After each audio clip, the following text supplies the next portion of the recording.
Hey, what's going on, everybody? Jordan here, and welcome back to the Civil Tune. Today we have a great episode with Brinn Bailey, music scholar of SMU. It is a rather sensitive discussion, as you'll find out with the terms used in this discussion, but there is some very, very useful information out of this conversation. We do dive into Negro Spirituals and its place in the success story of American music. It is a pretty heavy topic, but it's definitely played a key role into the commercialized success of American music. We also get into a little bit of a closer look at what's next to come for the industry, i.e., dance music, maybe music groups, all sorts of stuff. I won't spoil it any further, but please leave some feedback. Let me know how I can improve, and if you disagree with anything that was discussed today in today's episode, please feel free to reach out and tell us why. Please be sure to like, comment, and subscribe. And without further ado, let's jump into the episode. Take care. So I definitely been trying to talk to you about music. I definitely, look at you as somebody who has a very broad perspective on music. And so I'm really glad for, the listeners to be able to hear your side of things. So, first, let's establish, who you are, what you do, and how you got into music. Okay, so my name is Brinn Bailey. I have my degree in music education with K through 12 certifications. That means certified to teach K through 12. During my studies at SMU, I really focused on decolonizing music. So that means understanding where some of these songs come from. And in studying that, I realized that a lot of the songs that we're teaching our kids, a lot of folk songs, are based in racism, based in minstrel shows and basically racism. Okay. So when I'm not teaching anymore, I'm moving more into like making music. But when I was teaching, I was really focused on making sure that the songs that I taught kids weren't based in racism, and that we were openly talking about different cultures in the classroom. So not only singing songs from American culture, but we were singing songs from Native American culture, South Asian culture, East Asian culture. So just making sure that what we're learning is decolonized, and that really means that there's not a white lens on what we're learning and what we're teaching kids. Interesting. So, today's topic is, about Negro spirituals, right? And so, we're going back into the past in American history as far as, how music started from Negro spirituals. And it's very interesting that you say, this white lens on things, right? Because, I think for a lot of people is that when we talk about music, we seem to only talk about classical music or, music from orchestras or things like that. And, in my view, I think that we're very far removed from that now. I think, it's hard to say that, or it's hard not to say that hip hop isn't the biggest genre out right now, right? And so, at once upon a time it was rock, but now we're in hip hop. And so I want to just jump straight into the topic of today. And so, what are Negro spirituals? So Negro spirituals are songs that were created by enslaved African Americans that had to come over during the transatlantic slave trade. So those were field songs, working songs, and also songs that related to their religion, which was Christianity. Okay, cool. So you say work songs, field songs, and church songs, gospel songs, right? So I do have a quote here, and so it's from 1845. This is from the narrative life of Frederick Douglass, an American slave, right? And so in the essay, it says, it describes, or Frederick Douglass describes slave songs as telling a tale which was then altogether beyond my feeble comprehension. They were tones, loud, long, and deep, breathing the prayer and complaint of souls boiling with the bitterness anguish. Every tone was a testimony against slavery and a prayer to God for deliverance from chains. those songs still follow me to deepen my hatred of slavery and quicken my sympathies for my brethren in bonds. So, here Frederick Douglass is talking about, that it's almost like the heart of, people who are enslaved, while they're doing their work, or, while they're, praising God in the churches and stuff. And so, I just kind of want to get your perspective on, his description of tones and that feeling that he describes. Yeah. So that description I think is very on point. Like, because this music was our ancestors' only way of describing themselves. They weren't allowed to congregate because it was seen as they might form rebellion. Even like singing, we were only allowed to sing in church.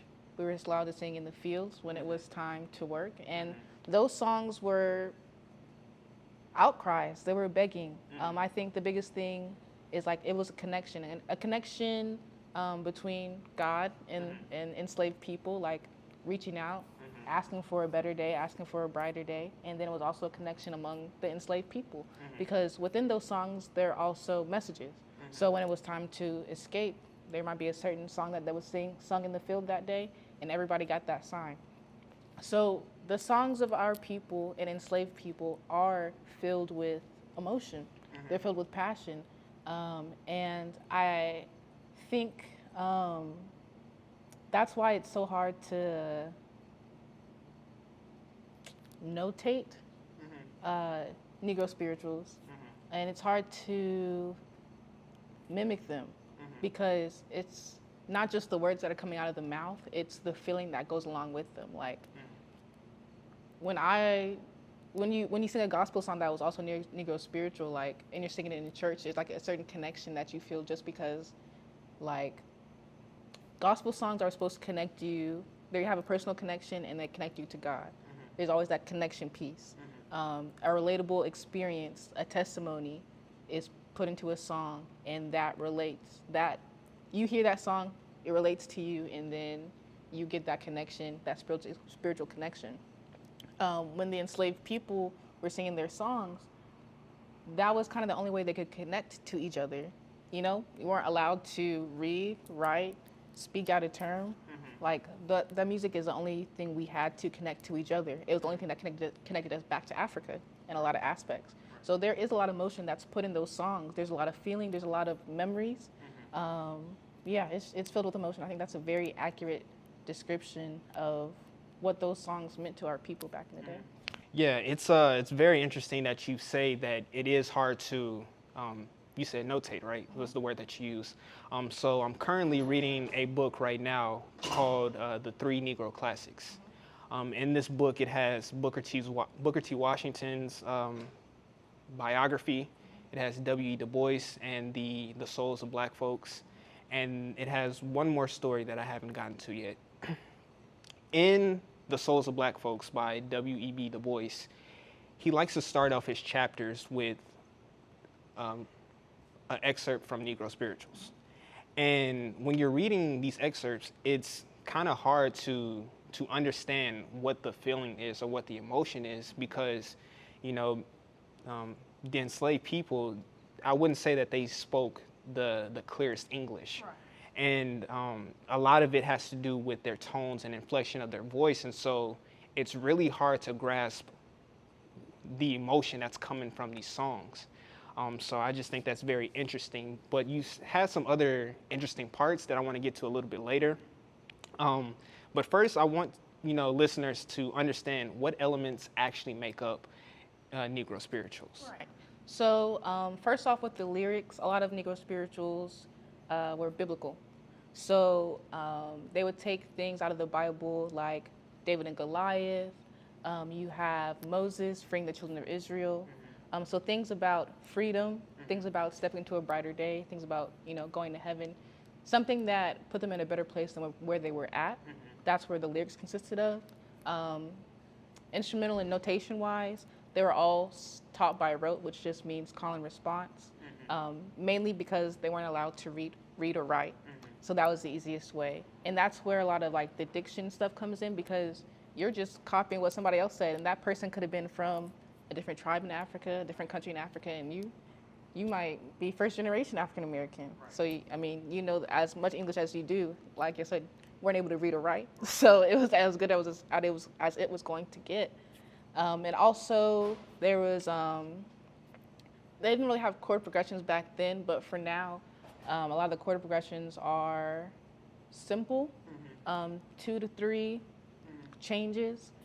There is a refrain, which means there's 1 or 2 lines that are repeated, and then you'll usually have a person that's doing the call, and then the group is responding. So you have one person that's leading the song. Okay. Could you explain what chord progressions are? Yeah. So chord progressions are, how do I say this? How do I say this without getting anyone lost? So a chord progression is, I'm gonna look this up because I don't want to confuse anybody. So basically, a chord progression is how a harmony moves. It's how you follow the song.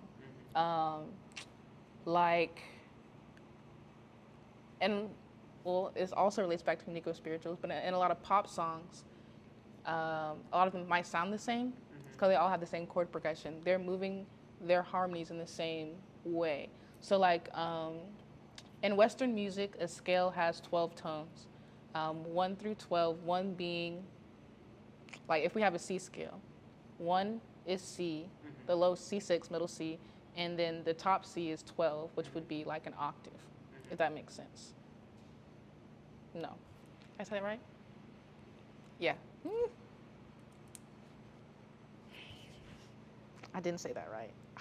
Damn it. Okay. So in Western music, we use a scale. So for example, I would say we have a C scale. In the C scale, you have C, D, E, F, G, A, B, C. That's 1 through 8. 1 being C6, we'll call that middle C, and then the next octave up is the other C, 8.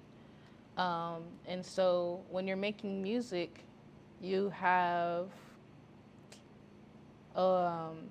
basically a pattern that you'll write the music in, and each of those patterns, like the base of that pattern is a number in the scale. Their chord progression is simple because it was all by ear. Right. They weren't reading any music, so they didn't know what a chord progression was. They were just singing the song, and because those chord progressions are like the basis of music, when you go into blues, they were freely released slaves. Interesting. So they weren't reading music. They were just using what they had to start creating music. If that makes sense. Yeah, no, that makes sense. You said something about blues. I do want to hold off on that, but back to some of those elements that make up Negro Spirituals, right? Now, you did say they were based off of biblical stories, right? Yes. There was also a duality of lyrics. Right. So, they're singing about these biblical topics, but for them, it's very real in the sense that they're talking about freedom of slavery, right? And so, we see that in rap or just any other genres of music of how, things are said in this way, and at first listen, they can mean this, right. But to somebody who may be feeling it on a deeper level, connected to it a little bit more than somebody else, may view it as meaning something else. Right. And these songs were sung in minor key. Another thing that, is an element of Negro Spirituals is that, it's new melodies and a lot of refashioned text.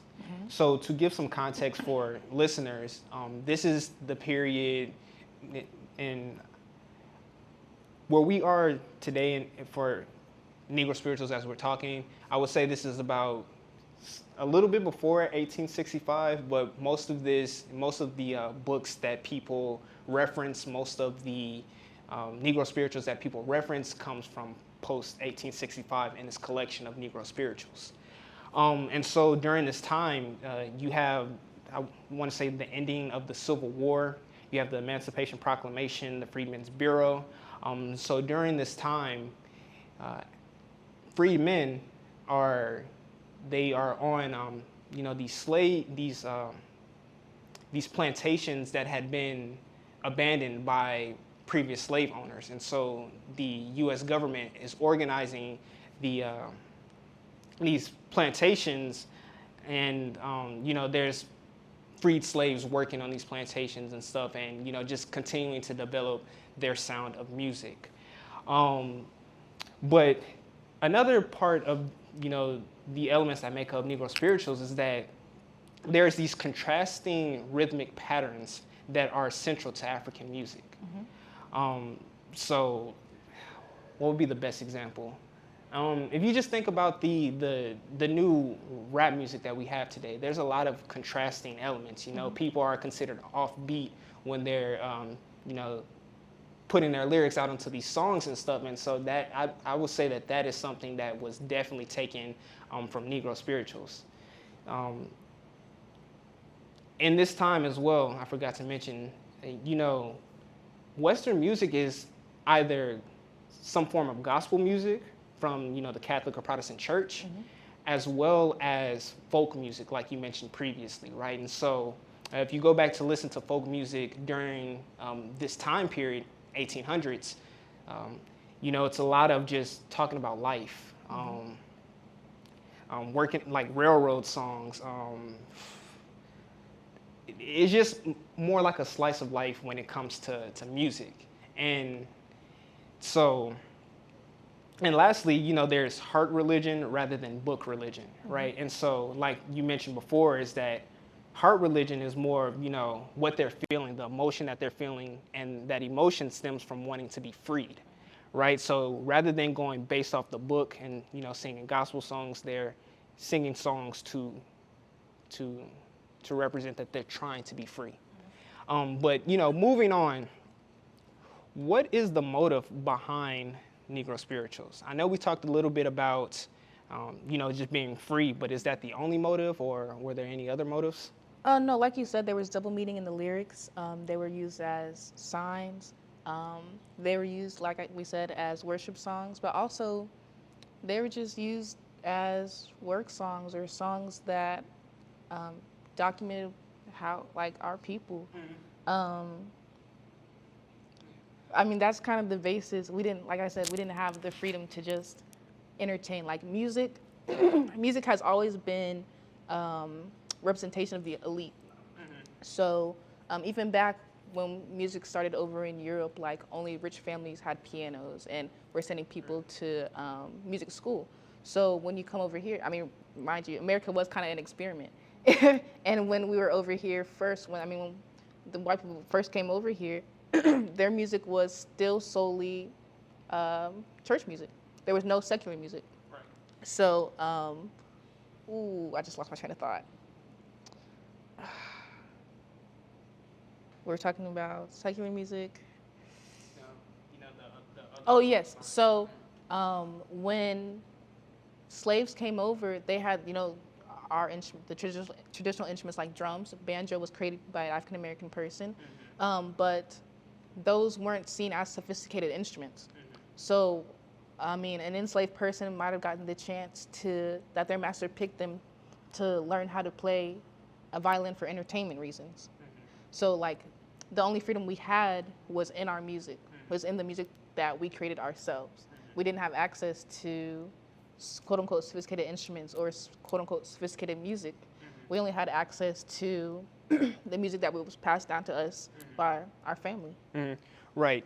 So I do have another quote here, and this is going off of how you said that, they're singing songs, and these songs meant that, here's a route to escape, or, So let me just provide the quote and give my thoughts on that. So Hassonia Caldwell, the author of African American Music Spirituals, the fundamental communal music of Black Americans and African Americans music, she says that sustained Africans, when they were enslaved, the spirituals sustained Africans when they were enslaved. She describes them as code songs, that would announce meetings as in steal away, and describes the path for running away as in follow the drinking guard, or go down Moses referred to Harriet Tubman.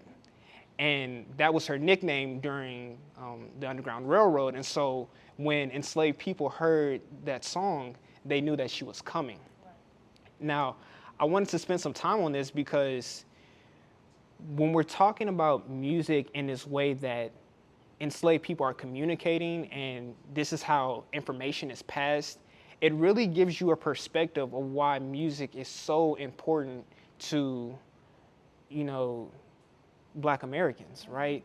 The history has always been that Africans were taken from Central, Western, and Northern Africa, and they're brought to this land, and they don't speak any English, they can't write any English, right? And they still need some sort of way to communicate, right? And so they're communicating through these songs, and I think that is just very powerful because it lets you know that music isn't just entertainment. It could also be used as a way to transfer knowledge and to let people know what's going on and be more aware of the world around them. So how do you think about that? I I agree with some of the points you made. Like, my biggest thing, especially after just studying music, the term that music is universal is not true. Really? That is not true. I'd say the action of making music is universal because, music language, you only got a certain amount of letters, certain amount of tones. Right. But like you said, because of the context of how people make music, those contexts are not shared through all cultures. Like, there was this debate on TikTok, I think it was, where Smino had a song, and people saying they didn't like it because they didn't understand the lyrics. And the lyrics, if you were a Black person, it was basically a summer outside. It talked about smelling like outside. Those little juices that we used to have in those little big containers. Yeah. If you're not from that culture and you don't have that context, of course you're not going to understand the song. Right. So things like that, even like this whole Elvis and Big Mama Thornton thing. I love talking about this because, in all honesty, we're seeing it happen again on TikTok, where people's context, your culture and your context is not fitting what you're trying to talk about. Right. So like with Big Mama Thornton and Elvis Presley, Big Mama Thornton grew up in church, and she sang in church, and there's things culturally, just how you sing, with Negro Spirituals turning into gospel songs, knowing how to improv. Knowing how to improv is a huge thing to know how to do when you're a musician. Not everybody can do it. Right. It's a hard thing to do. Right. We have a history of improv as Black people, and especially still in church, people who grow up in church singing, you can get called up on at any time, or if you're singing a congregational song, it can switch at any time, so you have to stay on your feet. But also being in an environment where everything is taught by ear, you have to hear those things. That context, even the hard singing that Big Mama Thornton does, that's all based from gospel and quartet music and blues. And not having that even the song Ain't Nothing But a Hound Dog, she's talking about a no good man, right, begging around. He's never around. Right. And seeing that all that fits into that context, it made sense for her how she sang the song, the lyrics of her song. And then you have Elvis Presley. Big Mama Thornton, she was called Big Mama Thornton for a reason. Right. Yeah. And then you have Elvis Presley singing a song about a hound dog. Now the song's about him. He's a hound dog. And he's, doing all these moves and all this hard singing. And because of the time, it was a race record, and he gets credit for that song, but it doesn't make sense when he's singing it. Even like the same passion that she sings with, you don't see that in Elvis Presley's song.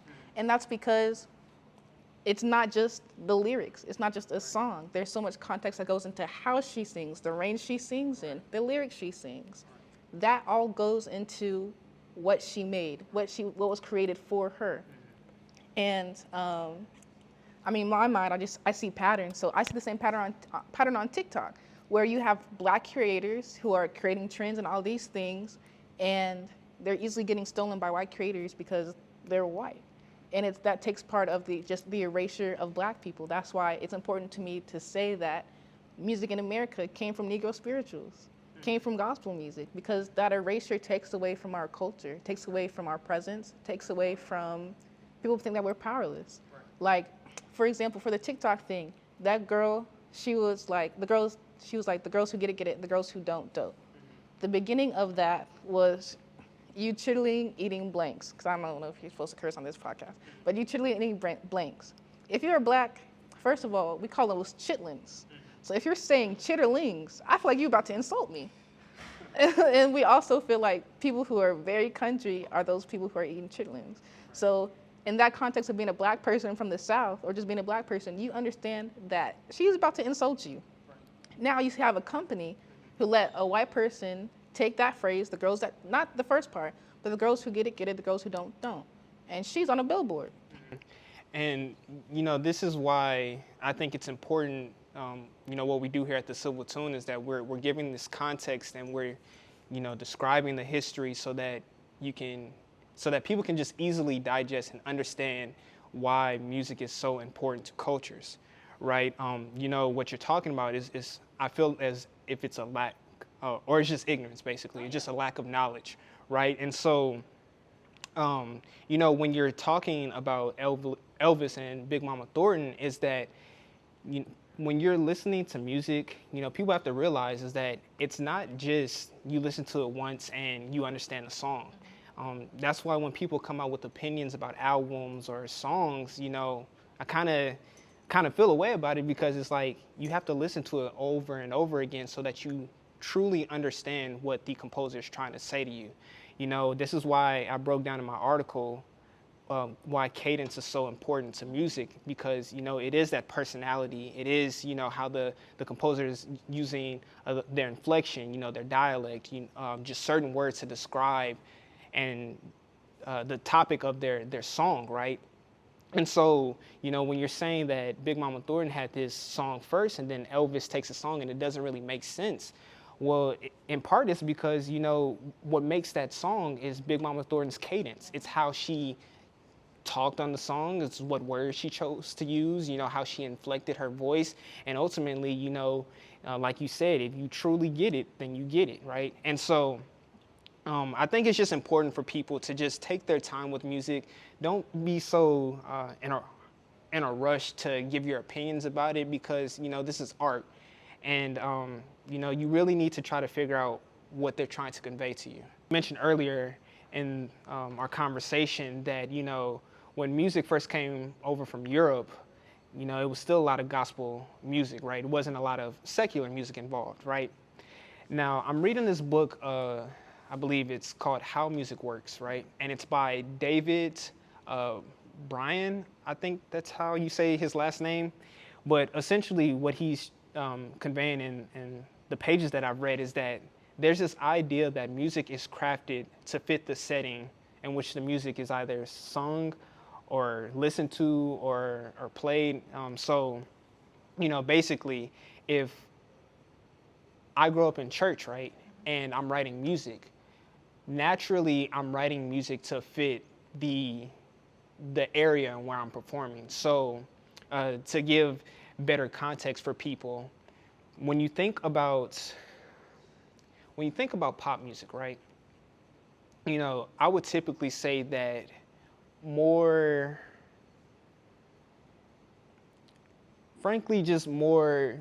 it's just much more of a Eurocentric type of music, right? Now, when you listen to this type of music, you hear a lot more,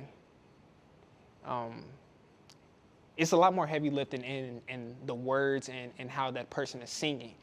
In pop music, it's usually, if they have instruments in the instrumentals or the beats, usually maybe like a guitar or like a piano, something that's very light, right? Something that doesn't have a lot of rhythm and drums and things like that. And that's in part because, gospel music, especially Eurocentric, was in a church that was, huge, right? Where it was a lot of reverb. So think of like the Vatican in Rome, right? Think of how their gospel songs is. It's more not to offend anybody, but it's more like, oh. That's on purpose. Exactly, right. And so that's the whole idea that David Bryan is trying to convey. So, you know, when we're talking about how field songs and work songs and church songs turn into different genres, you know, field songs end up turning into blues. Oh, why do you think that is? That's because I'm just speaking to the listeners right now. That's because, you know, blues is all about just the struggle, right? That's just the simplest way to put it. Well, when you're working in the field, it's a lot of struggle going on right there, right? And so, you know, these field songs, you know, they tend to have these words that quiver, right? They shake in vocal cords, dramatic changes in music scales, like you mentioned, nasal annotation. And, you know, you can see how field music turned into blues. So, you know, given this idea that music is made to fit the area in which you're singing, what do you make of this idea given the history of Negro spirituals and the commercialized success of the genres and of music in American history? So think of blues, think of rock, think of hip hop. I think that the commercialization of music, Western music in America, has a lot to do with erasure. And I just say that because when you think of rock, when you think of pop, when you think of country, you think of Eurocentric people. And when in reality, rock was started by Black people. It came out of blues, and that style of hard singing and things like that. And it's just when it's like they kicked us out of what we made, kind of like that. Like when we dare step out of the hip hop, out of the R&B, we get scrutinized for it. And it's like, we made this, you know? I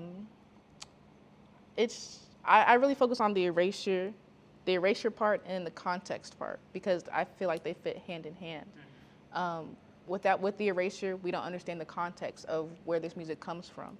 Even as rock was seen, you know, it was sex, drugs, and rock and roll, that was the term. It was seen as rebellion. Jazz, when it first came out. If you were a white person and you went to a jazz club, you were seen as rebellious.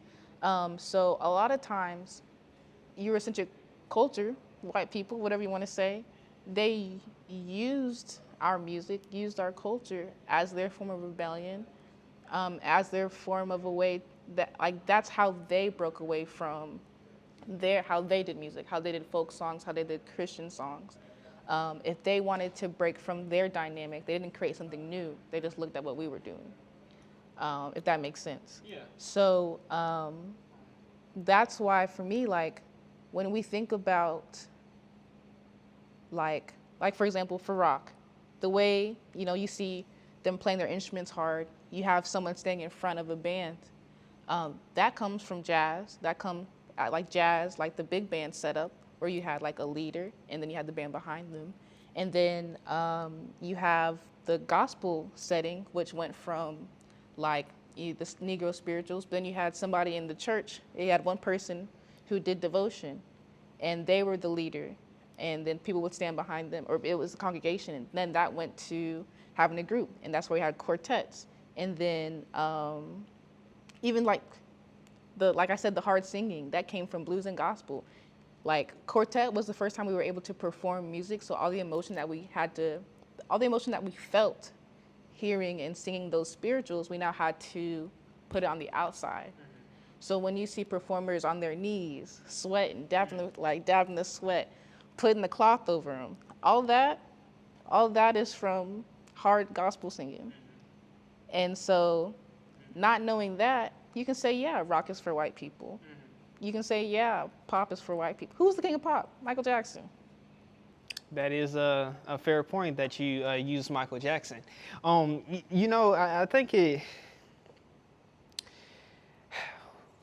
like you said, how people with European descent, they it was almost rebellious, to go listen to this jazz and stuff, and in turn it did have some effect on how they did music, right? Um, I think overall it just shows you just how music, to create something new or to create something more palatable, I guess, for other people, is that you have to take and pull elements from other music. And I think it's just kind of crazy how, like, even today, if people tell you that they're influenced by somebody, you can definitely see the influence. It may not have been the case of people outright admitting it in the past, but I mean, it's undeniably true that, if people are influenced, they're going to take those elements, right? I just want to sit on this post-Civil War period, in that, like you said, with just the commercialized success of music, and how we have the quartets and things like that, right? I want people to really understand how impactful music was in just the American context, right? The Civil War ends, I believe, in 1865. In 1871, you had the Jubilee Singers, who are starting their first tour in 1871. This is an all-black group. Now, I want you to think about the time difference. The Civil War ends in 1865. If I'm wrong, I will correct it somewhere in the video, but I believe it's 1865. In 1871, you have the Jubilee Singers. They're traveling. They're traveling not only around the country, but they even go to Europe as well. Now, that's kind of a huge change for a country who not too long ago viewed those people as less than a whole person, right? Less than human. So when you're thinking about music that stems from, African American Black culture, it's more than just, hey, it's just a popular sounding music, right? There is, on a deeper level, a stronger connection than people may realize. I do want to highlight the connection that, the church songs and the gospel music also has some influence from Islam. So, like I was previously saying, that the quiver of their vocals, the dramatic changes in music scales, nasal intonation, right? 30% of the slaves, it's estimated, that they were Muslim, right? And so, Muslims ended up favoring wind and string instruments and solo singing, right? So, think of the gospel, think of, like you said, the banjo, right? I'm going to come back to that later. Now, so these Africans came from the northern part of Africa. So think of today of like Libya,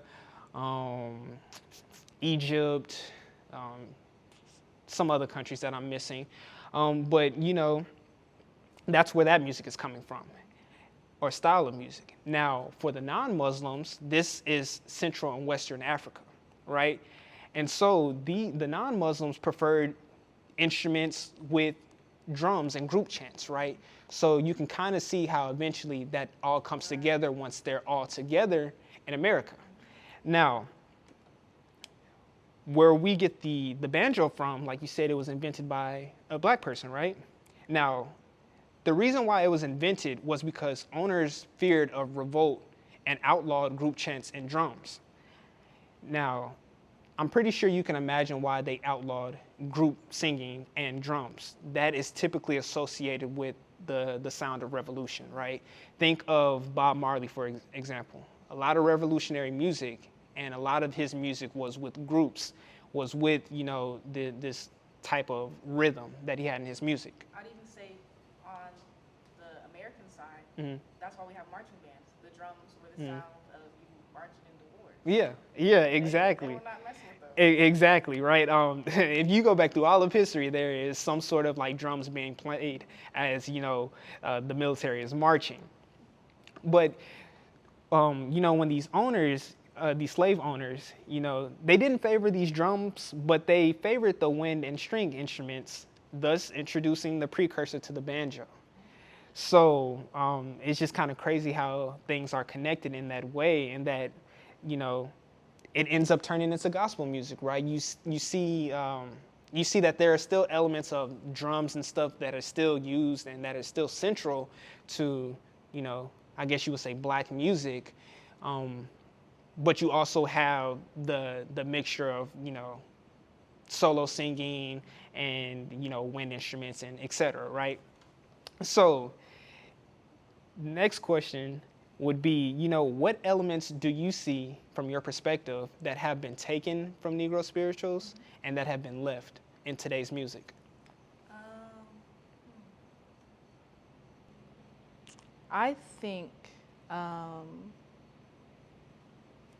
that's a good question. And I had an answer for it. When I compare today's music and Negro spirituals, I mean, there's a lot that's different. Of course, yeah. But I think the thing that stays, I feel like the thing that makes songs successful is the emotion part. It's being able to connect to the emotion of the song, being able to connect to the lyrics of the song. The reason that the enslaved people were able to connect to their spirituals because they were hoping that someday they would be free. Mm-hmm. All their connections were about people overcoming. And when people write today, and when we have musicians today, people who stay true to who they are or what their sound is, or people who are willing to tell their story through their own lens, I feel like they are more successful. It's interesting that you say that, because when I think about music today and the discourse that's around it, you know, a lot of people would say that more of the music today lacks something, right? Mm-hmm. And I think that it is in part to what you just said, that people who stay true to themselves, their lens on the world, tend to be more successful. You know, it's no secret today that you have a lot of braggadocious music. You have a lot of just dehumanization of people and of issues and topics. And you have, frankly, just the addiction of drugs. Now, drugs, in a way, can, you know, make music more powerful, but it can also make music more harmful in the sense that there's not a lot of connectivity towards that music. And so I fully agree with you that if you stay true to who you are and, you know, what you're experiencing when you're writing your music, I think that you will always, always, always be more successful than the person who is just regurgitating what they heard from somebody else. But what were you saying about, like, fashion and stuff? Oh, yeah. So what's been popular has been, like, inner child, you know, like throwback things, just things that remind us of our childhood, I guess, for us. Mm. But there's also been a resurgence in, like, things from the 60s, 70s. So that that house era, that's why house music, yeah. That's why people are starting to drop stuff like that. Yeah. Because it's just everything's starting to repeat itself. It's nostalgic. That's what we're in right now. Bro, I was literally saying this on the first podcast that you can tell with a lot of people in our age group that for some reason there's this obsession with the 70s within fashion, and it brings me to something that I'm going to save for later. But like you're saying, like how there's this resurgence of house music, things like that.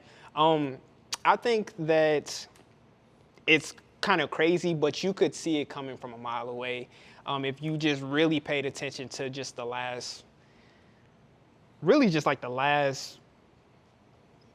since TikTok became the social media of culture, you can really tell on a macro level what the trends are. But so to bring us back to elements that have been taken and left from Negro spirituals, what else do you feel that has been taken and has been left? That's what we were talking about. Things that were left, I think, because the way music went, like I was talking about copy and paste culture, because I mean, at this point, after slavery, and everybody was either a sharecropper or you were traveling in a group trying to make music, everybody was trying to make music and not be a sharecropper. So people kind of had to copy and paste what they were seeing in order to do. But that didn't always mean that they brought the same emotion that they were doing, if that makes sense. So I think what was left was the emotion. Emotion was taken out of music a lot of times. When I mean, as a music industry, I mean, even when you have race records, that was them taking the emotion out of things because black people were writing music that was soulful, and all of a sudden it was with a white group of people. And people feel like it doesn't change the context, but it does. It does. When those people, like I said, it all connects back. When you're in a quartet group, there's a certain way you knew how to sing growing up in the church, and when you take that away, I mean, it doesn't sound the same. And that's why, I mean, I don't know if you've seen Dreamgirls, but there's a scene in Dreamgirls. If you've seen it, it's the scene where they're talking about Cadillac, not Bill Early, Mr. Early, James Early. He released a song called Cadillac Car. Sounds totally different. So they're riding around on the black stations. It's hot. So hot that they saw a commercial on TV of a white group singing it. But they're on TV singing it. Their song, their words, their chord progressions. And it's taken. So I feel like when the emotion is taken out of music, it's commodified, if that makes sense. It's no longer contextualized for who it was for. So that's been taken, I guess, left. I'll say that was left. The emotion of music was left. Groups, you don't really see a lot of groups now anymore. It's a lot of solo acts. Right, that was left. Wow. I don't really have a theory for that. Yeah, man, now that you mention it, you don't really see a lot of groups these days anymore. But, I think that has to do with more of just how, like, the structure of, like, payment goes for streams and stuff. Because now, like, you try to split, like, $11 4 ways. Somebody gonna be without. so I don't think it's just really that possible unless like you're like BTS and you're like a state-funded government bringing in millions, if not billions of dollars. But some things that I've definitely seen that has been left is that there isn't a lot of just natural instruments in music anymore. And like on one hand, I'm sitting here like, okay, we are in 2022. Like you can just generate things through a computer, but like there are just some songs that undeniably the instrument in the background like totally transforms the song. There's this one song by Juice WRLD. It's called "Tell Me You Love Me." It was mentioned on the last podcast, but they have this electric guitar, and it comes from a sample of this famous forgot his name, but it goes like doom doom doom doom doom, and it's so crazy because it's like it's prominent, but at the same time very subtle.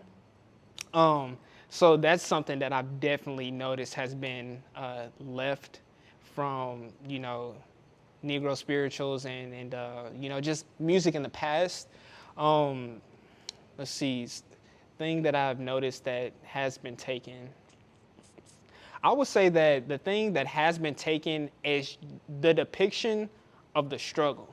Now, in today's like way of making music now, it is a lot of like, like if he tries this, I'm gonna do this. I'm doing this, not that, because of X, Y, and Z, right? And a lot of people will look at it for face value and say, oh, like it's just youngsters, or it's just blacks, or whatever the case may be, talking about killing each other. To be honest, they're really just telling you what they see on a regular day basis, right? It's no secret that crime is going up. At the same time, rap music is prospering on a global level. Think of where rap music even started in the 90s. It's where you have the rise of gang culture, right?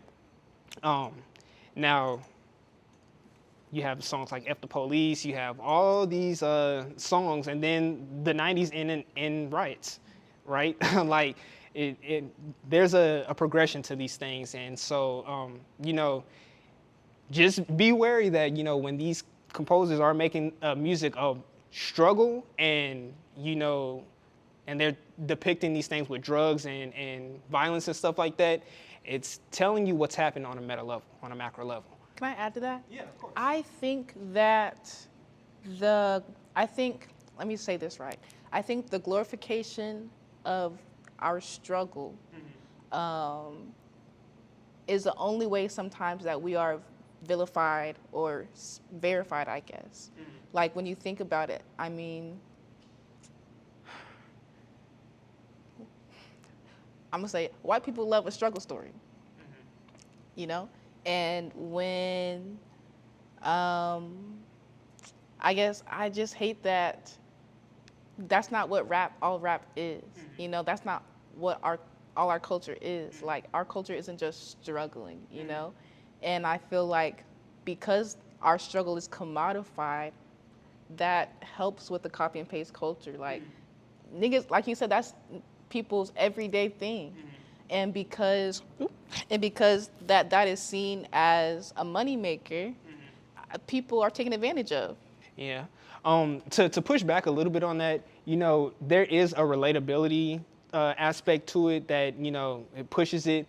But I also think that at the end of the day, it just falls back on to composers, in my view, is that, like, I've always said this from, the time I started really taking music seriously, is that you can have a great message, a positive message, and not make it corny. Like the simple, or what I view as just a huge problem, is that it's either you make really cool music and it's about the wrong message, or you make music about the right message and it just sounds so corny.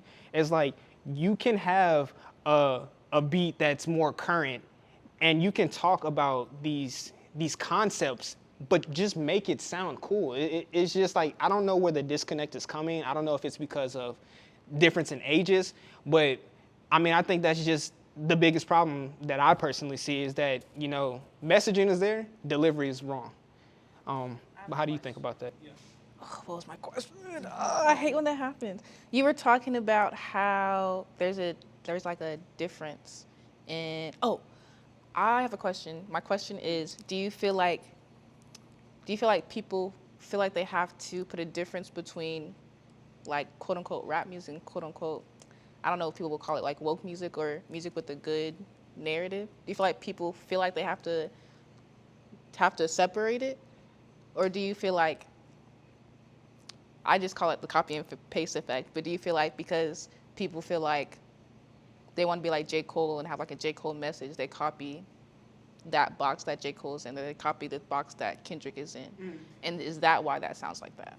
I definitely do think it's like that. I think that it's the personification. So I talk about personification in an article that I released a few months back, and it's just bringing the music to life. So that's with social media, that's with, how you carry yourself, whether you are on social media like that or not. Some people like to have this mysterious type of aspect to them and their career. They do, I feel that people do copy, this like J. Cole box or this Kendrick archetype or whatever. But even, for example, right, you had Russ come out and say, hey, he said something about lean, right? And rappers dying to lean and rapping about drugs or whatever, right? Now, great message. Totally good message. Problem is, he said it at a time when Lil Peep died. It's like, at the end of the day, what is your goal? Is your goal to just, frankly, just shit on people? Or is it to really realign the culture of music, right? And so, I think a lot of these woke, conscious rappers fall into this trap of always bringing out the negatives of other people's music rather than focusing on their messaging and their delivery. So, when you think about J. Cole's music, great message in literally all of his songs. But the thing is that it's just simply put in a delivery that is viewed as corny for a lot of high schoolers and a lot of teenagers. Those are the people who drive the force of culture and of music.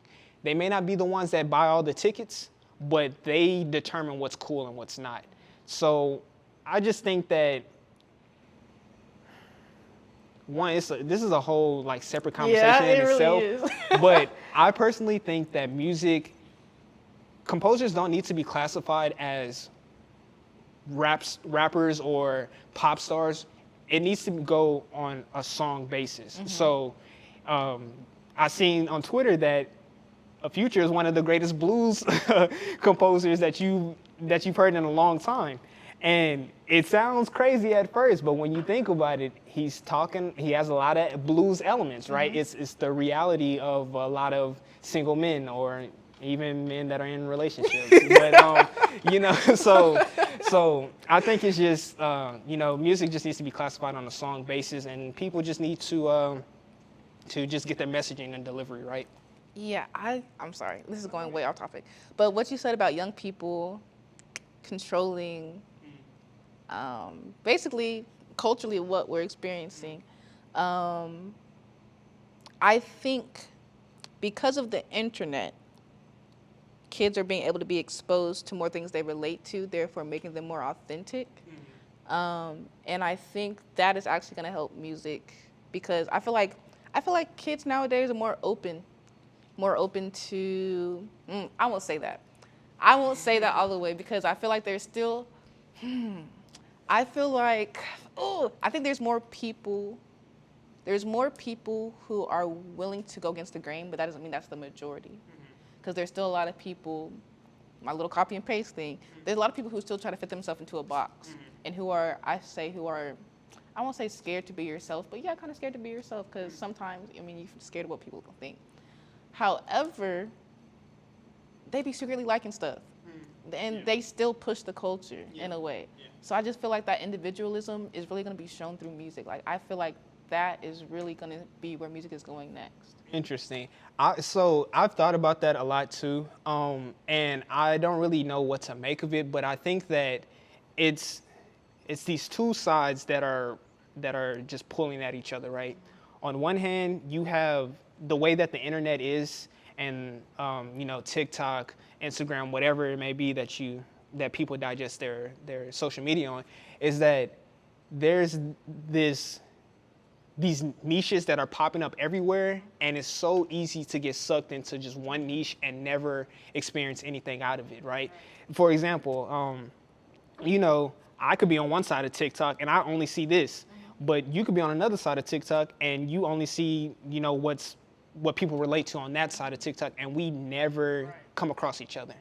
But then you have on the other hand where it's like, we're all on TikTok and this is the most popular sound right now, and it happens to be this song from Stranger Things because we're all watching Stranger Things, and the song was made in the 70s, and now we all are singing this song and bringing this song back, and it's just like you have people that are able to hear and listen to music that's outside of their niche. And so on one hand, it could go into the direction where people are listening to a whole broad range of music, or on the other hand, it could be where people just get sucked into their niches, and you may have one of those breakthrough songs that escapes, the niche. But so we kind of get into this already, but where do you see music going as a result of, how Negro Spirituals took us from the post Civil War era through the 20s into the 60s, 70s, to the 80s and 90s, and now here in 2022? Where do you think it's going? I think it's back on the authenticity thing, but I know that sounds weird connecting it to Negro Spirituals, but the passion and emotion that was in the songs that were made then is not seen now, if that makes sense. Like I said, the basis of those songs, there was a connection. There's a spiritual connection between the person singing and God. There's a connection between the people around them in singing, because that was their way of uniting and also their way of communicating. And we're not seeing connection through experience. I won't say anymore, but I feel like some of these lyrics, they don't make sense, or they're not telling a story, because we're also storytellers. They're not telling a story. They're not they're not doing anything. It's filling a quota, or it's just trying to make you popular type of thing. So I feel like we're losing the authenticity of music, if that makes sense. And I mean, if you want to make a quick buck, I guess you can release a popular song. And I'm not saying that's a bad thing, because, I like me a little popular song, something I can sing when I'm in the club or something. But I want to hear music that, I don't know, if I have depression, I've gone through depressive episodes. If I hear a song that can relate to that, it might not be the most popular, but I now have a song I can connect to. And I feel like we're seeing more independent artists, or more smaller artists, whatever you want to call it. Although they might not have all their songs popular, they're getting like 1 or 2 songs popular through like TikTok and things like that. But people are relating it to it because they say they've never heard something like this before, or they're stepping out of their niche to listen to this song. So I think we want authentic storytellers. I think that's where it's going. I think even because of, like I said, in fashion, you see things like, there's this, I won't say a trend, but a lot of people are starting therapy and healing their inner child and things like that. And when you're that vulnerable, you're also seeking other things that are vulnerable. And in vulnerability and transparency breeds vulnerability. So if people are making songs that are transparent and vulnerable, I feel like that's where the audience is going to come from. Because even nowadays, artists are going towards TikTok to kind of, promote their things. TikTok, I say, is the most authentic app. People are on there in face masks and bonnets, hair not be done. It's a place where you can kind of truly be yourself. And I feel like that's one of the reasons why it's a popular app. There is, when you have vulnerability and transparency, it breeds trust. And at the end of the day, a lot of these smaller artists are building trust and a relationship to their audience. It's not, yes, it is about streams and making money because they want to be an artist, but they're taking the time to really they're taking the time to build a community with their followers. Wow. And even because TikTok Live, I was on TikTok Live with Baby Tate. It was 3 of us in that hoe. That's not something you see every day. You're not able to ask celebrities questions like that all the time, Right.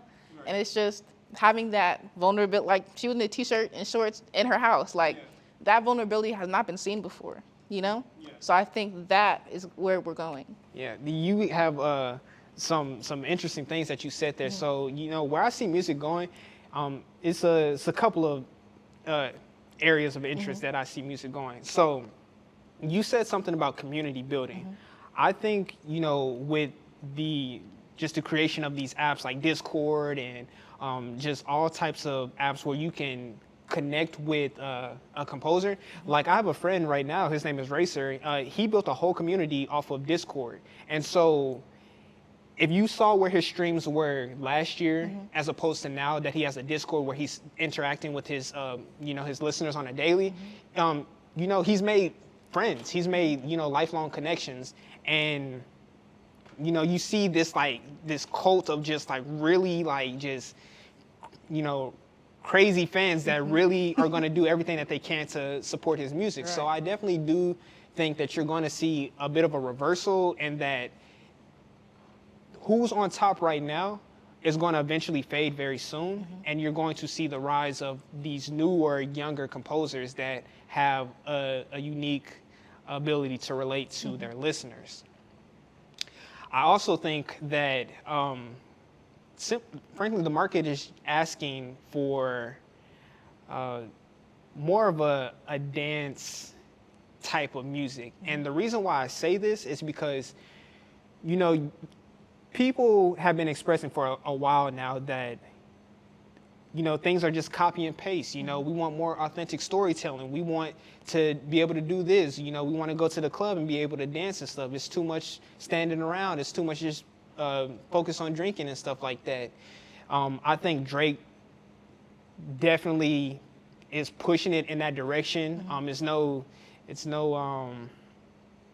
coincidence that he made an album like this at the end of pandemic lockdowns, at the resurgence of music and just culture and things like that. So I definitely think that we're going to start seeing dancing and drums and beats and rhythm more of an emphasis in music, because going back to that 70s thing that we talked about, how there's this fascination with old culture and stuff like that, you know, I think people really want to bring that community back together. And so you can do that through dance, you can do that through skating. I've seen a lot of people are into skating to, you know, music of today, and you know, they having their routines and things like that. So don't be surprised if you see, you know, dancing become the forefront of music at some point.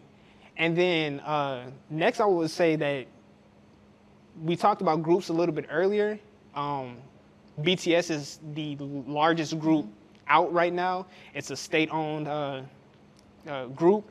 And so I think we can see, you know, the rise of group music come back again. I don't know what form it's going to take, whether they're going to be like more pop or hip hop or R&B or whatever.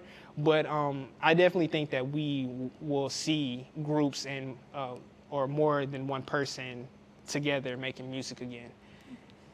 I just thought of something. When you were talking about groups, it made me think about the Harlem Renaissance, actually. Communities of artists were actually encouraged because it really helps you grow, because it exposes you to things you might not have thought of. And I think what you're saying does make sense. Like if we are seeing a renaissance in arts and culture, groups are necessary in order to grow in your art. I don't know how many groups we'll see after everything going down with Gunna, the RICO charges. But I think that's a good observation. I think groups would definitely be. I just think that would be a really good idea. It's I think it's something that goes along with like a resurgence. Because you have to rely on other people in order to expand on your craft, because you only know so much. Right. And if you're only talking to yourself, well, you're at a wall. Right. So yeah. Yeah.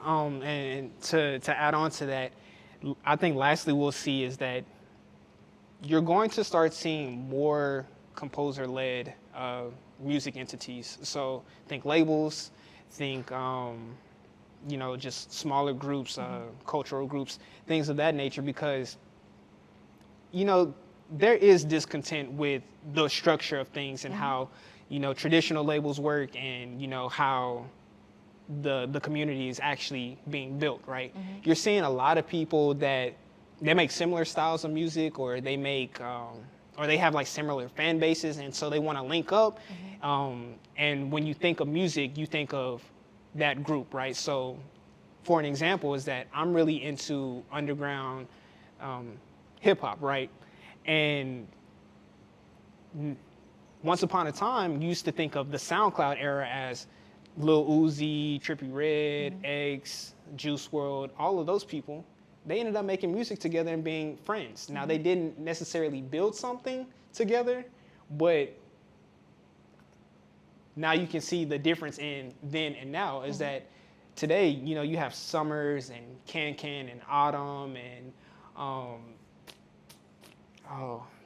Yeet and all of these people. They're friends, right? And they're trying to make these groups that they can all prosper and profit off of. Right. So I think we'll just start seeing more labels being led by composers, and maybe a restructuring of you know, just contracts and streams and things like that. But that's all that I have for you. I really enjoyed your company here, and I thank you for joining the Civil Tune. Thank you for having me. Yeah.